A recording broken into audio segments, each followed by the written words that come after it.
Welcome back to my channel. இந்த வீடியோவில் நம்ம பார்த்தீங்கன்னா ஆல் சேனல்ஸ்லையும் வரப்போகிற அப்கமிங் டப்பிங் சீரியல்ஸ் தான் பார்க்க போகிறோம். அதோட ரிலீஸிங் டேட்டும் ரீசெண்டாக ஷேர் பண்ணியிருக்காங்க. ஸோ அப்படி எத்தனை சீரியல் வருதுப்பா, நீங்கள் எக்ஸ்பெக்ட் பண்ணாத ஒரு 15க்கு மேலே சீரியல்ஸ் தான் டப்பிங் வரப்போகுது. ஸோ மோஸ்ட்லி ஆல்ரெடி நான் ஷேர் பண்ணியிருந்தேன். டப்பிங் வியூவர்ஸ்க்கு இது வேறு level happy, don't miss it. So அதுக்கு பிஃபோர் சீரியலை பற்றின மோஸ்ட் இன்ட்ரெஸ்டிங்கான அப்டேட்ஸ் எல்லாமே நீங்கள் தெரிஞ்சுக்கணும்னு நினச்சிங்கன்னா மறக்காமல் நம்மளோட சேனலை விசிட் பண்ணி பாருங்கள். பிடிச்சா சப்ஸ்கிரைப் பண்ணிக்கோங்க. ஸோ ஃபாஸ்ட் சன் டிவியில் வந்து டப்பிங்கை ஸ்டார்ட் பண்ணி இப்போ 1 by 1 சேனல்ஸ் எல்லாமே டப்பிங்கை ரிலீஸ் பண்ணிகிட்டு இருக்காங்க. ஸோ சன் டிவியில் ராமாயணம் அப்படின்ற டைட்டிலில் ஸ்ரீமத் ராமாயணம் அப்படின்ற சீரியல் வந்து டெலிகாஸ்ட் பண்ணியிருக்காங்க. அதுக்கு ஆஃப்டர் பார்க்கும்போது ஜீ தமிழ். ஸோ ஜீ தமிழ்லாம் மொத்தம் 2 சீரியல் ரிலீஸ் பண்ணியிருக்காங்க. நானே வருவேன், லக்ஷ்மி கல்யாணம் அப்படின்னு சொல்லிட்டு. நானே வருவேன் நான் ப்ரைம் டைமாக 3 PM டெலிகாஸ்ட் பண்ண போகிறாங்க. லக்ஷ்மி கல்யாணம் அப்படின்னு சொல்லிட்டு பார்க்கும்போது இந்த சீரியல் 10:30க்கு ரிலீஸ் பண்ண போகிறாங்க. ஸோ அதுக்கு ஆஃப்டர் பார்க்கும்போது பிக் வந்து கலர்ஸ் தமிழ். ஸோ கலர்ஸ் தமிழில் வந்து சிவசக்தி அப்படின்ற சீரியல் June 3 டெலிகாஸ்ட் பண்ண போகிறாங்க.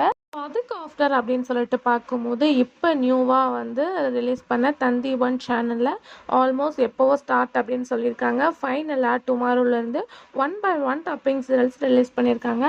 ஸோ அதில் ஃபாஸ்ட் என்னென்ன அப்படின்னு சொல்லிட்டு பார்க்கும்போது ஃபாஸ்ட் வந்து போராஸ் அப்படின்ற சீரியல், அதுக்கு ஆஃப்டர் கூண்டு கிளி, பிரியாத வரம் என்றும், தென்னாலிராமன், காயத்ரி, அப்புறம் வந்து சன் டிவியில் டெலிகாஸ்ட் பண்ண தாமரை, செல்லமே, அதுக்கடுத்து இளவரசி. ஸோ இந்த சீரியல்லாம் ரிலீஸ் பண்ணியிருக்காங்க. நியூவாக பார்க்கும்போது பாலகிருஷ்ணன், வாடி ராசாத்தி, பாக்கிய ஜாதகம், வானம்பாடி, அம்மு அப்படின்னு சொல்லிட்டு நிறைய சீரியல் வந்து ரிலீஸ் பண்ணியிருக்காங்க. கருடா, வீர ஆஞ்சநேயர், விநாயகர், கணபதியே போற்றி அப்படின்னு சொல்லிட்டு நிறைய டப்பிங் சீரியல்ஸ் வந்து ரிலீஸ் பண்ணியிருக்காங்க. ஸோ அதில் டுமாரோலேருந்து சில சீரியல்ஸ் வந்து ரிலீஸ் பண்ண போகிறாங்க. நாளைக்கு ஞாயிற்றுக்கிழமையிலேருந்து. ஸோ நாளையிலேருந்து பார்க்கும்போது சில சீரியல்ஸ் ரிலீஸ் பண்ண போகிறாங்க. ஞாயிற்றுக்கிழமை பாலகிருஷ்ணன் அப்படின்னு சொல்லிட்டு கிருஷ்ணனோட ஸ்டோரியை காலையில் 6 மணிக்கு டெலிகாஸ்ட் பண்ண போகிறாங்க. நெக்ஸ்ட்டு வந்து போரா. ஸோ இந்த சீரியல் வந்து நைட்டு 8 மணிக்கு டெலிகாஸ்ட் பண்ண போகிறாங்க நாளையிலேருந்து. ஸோ செல்லமே சீரியல் நாளையிலேருந்து மத்தியானம் 2 மணிக்கு வந்து டெலிகாஸ்ட் பண்ண போகிறாங்க. இளவரசி சீரியல் நாளையிலேருந்து மத்தியானம் 12 மணிக்கு டெலிகாஸ்ட் பண்ண போகிறாங்க. தாமரை சீரியல் நாளைக்கு 1 மணிலேருந்து டெலிகாஸ்ட் பண்ண போகிறாங்க மத்தியானம். அதுக்கடுத்து பார்க்கும்போது காயத்ரி அப்படின்ற சீரியல் நாளைக்கு 7 மணிலேருந்து ரிலீஸ் பண்ண போகிறாங்க நைட் டைம்.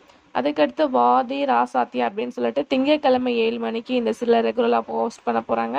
பாக்கிய ஜாதகம் அப்படின்ற சீரியல் செவ்வாய்க்கிழமை 7 மணிக்கு போஸ்ட் பண்ண போகிறாங்க. வானம்பாடி அப்படின்ற சீரியல் புதன்கிழமை 7 மணிக்கு போஸ்ட் பண்ண போகிறாங்க. பிரியாத வரம் அப்படின்ற சீரியல் வெள்ளிக்கிழமை 7 மணிக்கு போஸ்ட் பண்ண போகிறாங்க. அம்மு வந்து சனிக்கிழமை 7 மணிக்கு போஸ்ட் பண்ண போகிறாங்க. கூண்டு கிளி அப்படின்ற சீரியல் வந்து வியாழக்கிழமை 7 மணிக்கு போஸ்ட் பண்ண போகிறாங்க. இன்னும் அப்கமிங் டப்பிங் சீரியல்ஸ் எல்லாமே வந்துட்டு இருக்கு. ஸோ பாலிமரில் ரிலீஸ் பண்ண கர்ணன் சூரியபுத்திரனும் டெலிகாஸ்ட் பண்ண போகிறாங்க. சன் டிவியில் சூப்பர் ஹிட்டாக ஒன்று அலாவுதீன் சீரியலும் இப்போ டப்பிங்காக ரிலீஸ் பண்ண போகிறாங்க 1 by 1. ஸோ டப்பிங் வியூவர்ஸ் வந்தீங்கன்னா கண்டிப்பாக தந்தி 1 சேனலை விசிட் பண்ணி பாருங்கள். இன்ட்ரெஸ்டிங்கான சீரியல் அப்டேட்லாம் நீங்கள் தெரிஞ்சுக்கலாம். ஸோ நாளையிலேருந்து டெலிகாஸ்ட் பண்ண போகிறாங்க. நீங்கள் வாட்ச் பண்ண ரெடி ஆகிட்டீங்களா இருந்தால் மறக்காம ஷேர் பண்ணுங்கள். Thanks for viewing.